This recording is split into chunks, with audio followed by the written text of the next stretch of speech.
Well. Good afternoon, West Ham fans, rest of the West Ham Network. Hope you're safe and well. Early this morning, did a bit of a.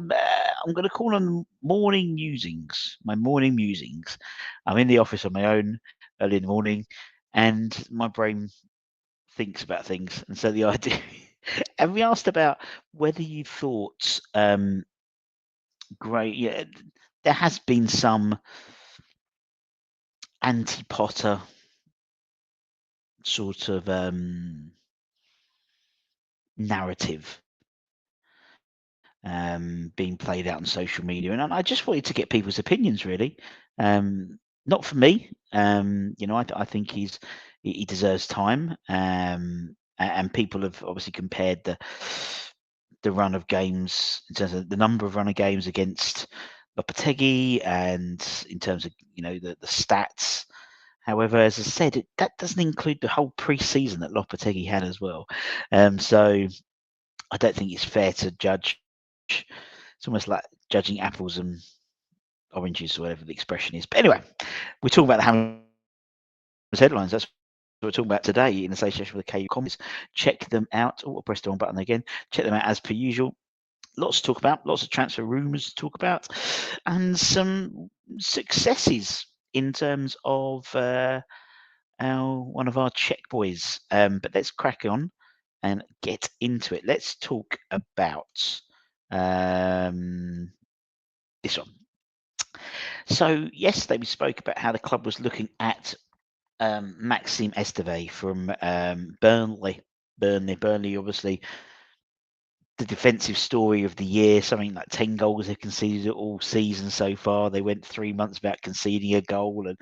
And but according to 𝙍𝙍𝙍𝙍 employee, it's not just Maxime who's being looked at. A number of players from the Burnley side are being scouted. 𝙍𝙍𝙍𝙍𝙍, obviously Maxime, and 𝙍𝙍𝙍𝙍𝙍, and also James Trafford, the goalkeeper.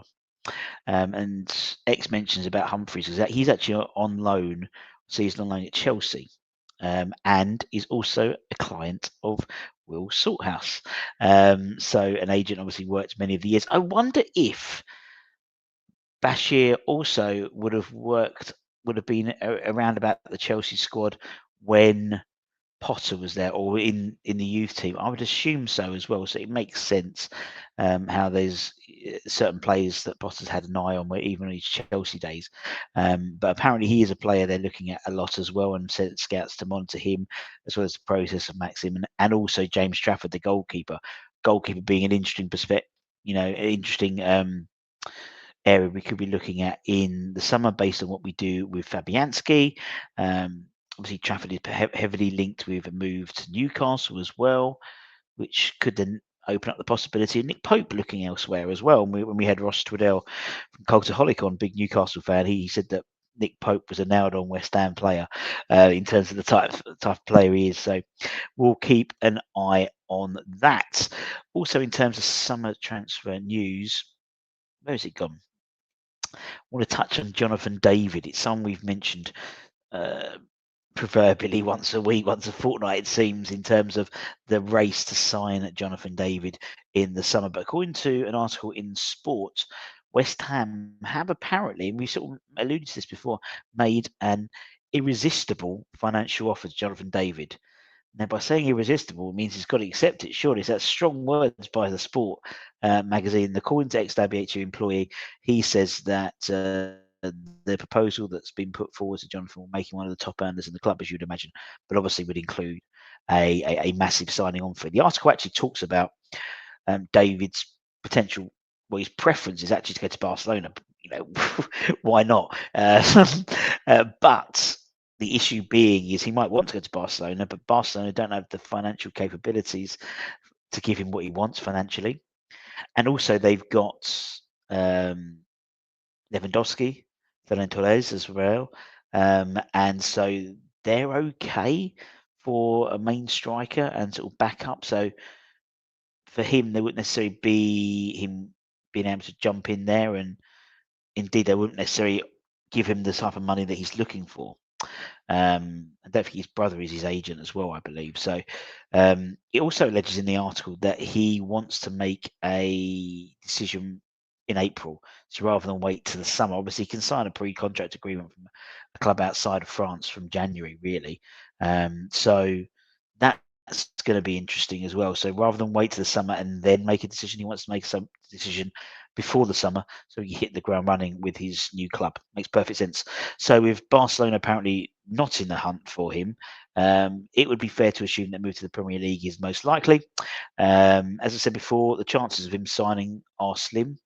But money-wise, you would assume with Danny Ings being shipped out, not having his contract renewed in the summer, we know he's one of the top earners on £125,000 a week. So you'd assume a similar figure would be offered to Jonathan David. So in theory, it would be net zero in terms of wage bill, because they already would get rid of £125 grand player and get another one, albeit that the spend would be on the signing on fee.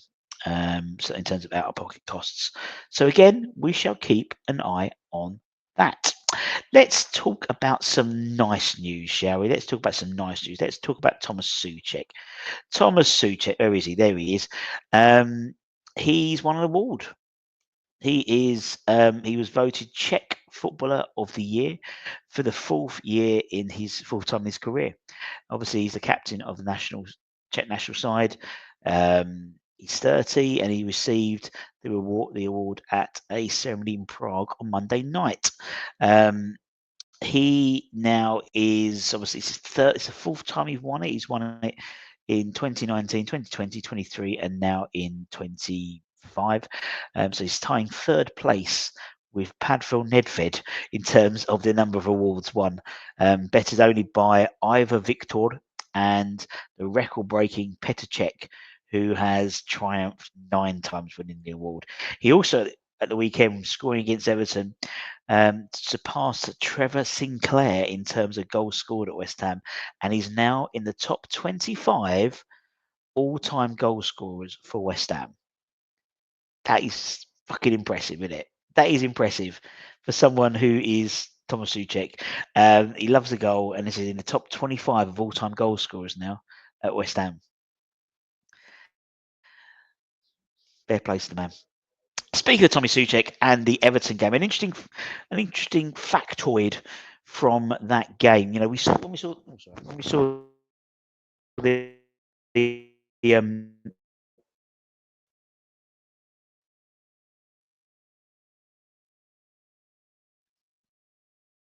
who's on the protection, it would have been the case, as according to 𝙍𝙍𝙍𝙍 employee, he was actually ill and was put on the bench as a last resort, really. So he was due to play against Everton, so he was due to be picked, but a sickness bug was unable to play unless the Hammers were desperate for him to play. And so what would have been interesting, though, is would it be a case that someone like Thomas Soucek would have been dropped for Edson? Because obviously they brought in 𝙍𝙍𝙍𝙍, and the assumption was going forward, or would have Lucas stayed on the bench and Edson would have played, or I think Prowse or Soucek would have been dropped. So I would have assumed, again, makes an ass, but they would have been to move, well, not move, but put on bench, brought on second half. Because it was Thomas Soucek, he scored, didn't he? So, hopefully that explains the rare sight of Guilherme Rodriguez coming on the 90th minute instead of Alvarez. In that we didn't need a defence person, and people criticise the time. It was the same as the Newcastle game. Those guys are ready to come on as the goal happened, and the same time with what's it called? The same too with the Newcastle game and the Everton game. They was going to make a triple sub at Newcastle, was making a double sub for the Everton game, and then the other side scored. This is what it is. One player we could be seeing leaving in the summer. Also, we've got a massive massive rebuild, which is basically rinse and repeat for the last 3 years, it seems, is 𝙍𝙍𝙍𝙍. Now, according to Claret and Hugh, they quoted in saying that West Ham face at least a three-way battle for 𝙍𝙍𝙍𝙍's signature as part of this summer transfer haul. 3 clubs are interested in signing him. Apparently, West Ham rejected 2 £20 million offers for the winger in January. Potter deciding he wants to take a closer look at the player then. However, with Potter starting fewer attackers, as he looks to obviously repair the Irons defence, which is what we spoke about this morning. Guilherme hasn't had a look in, and despite the obviously natural pace that he's got and the lack of pace we have in the forward line, I'd suggest. But like Claret and Hugh have learnt that not only will Flamengo return with a fresh bid in the summer, but they'll also be joined with 𝙍𝙍𝙍𝙍 and Galatasaray, who are both expected to make a bid for the 19-year-old. So, although it's unlikely they'll probably get their money back, they'll probably get a decent return, but maybe not the full money back because of the fact that he hasn't had a lot of minutes on the pitch, and maybe we need to get some people off our books in order to then reinvest money. But it does seem there's going to be a bit of a three-way battle, at least a threesome for 𝙍𝙍𝙍𝙍, a ménage à trois. And that's it, my friends. Thank you very much for your time, as per usual. If you're new around here, thanks for joining us. Don't forget to check out Leeds at Nora Brown if you press the right bloody button. That's the one, leedsatmorabrown.com, for latest news, reviews, opinions. And we'll be back tomorrow talking about lots of stuff, loads of stuff still to talk about. We should also have the 𝙍𝙍𝙍𝙍 McCloskey Appreciation Night this week as well with Martin. Also wish 𝙍𝙍𝙍𝙍 a safe recovery. He's not been very well recently, so hopefully he gets better. And also happy birthday, a trio of birthdays from the West Ham Network family.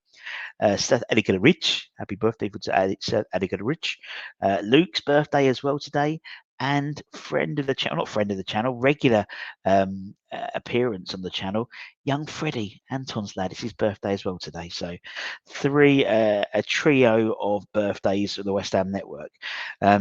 Anyway, also we'll have this coming up this weekend. We'll have the next episode of the 𝙍𝙍 series. 𝙍𝙍, was it called the Bowling Ground? And I reckon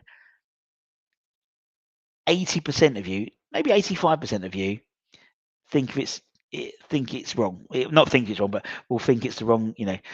You'll assume it one thing, but actually, I think it's clear that it's not what you think it is. Because I thought it was. Well, I thought I knew why it was called the bowling, but I was wrong. Allegedly. Much love. Bye bye, bitches.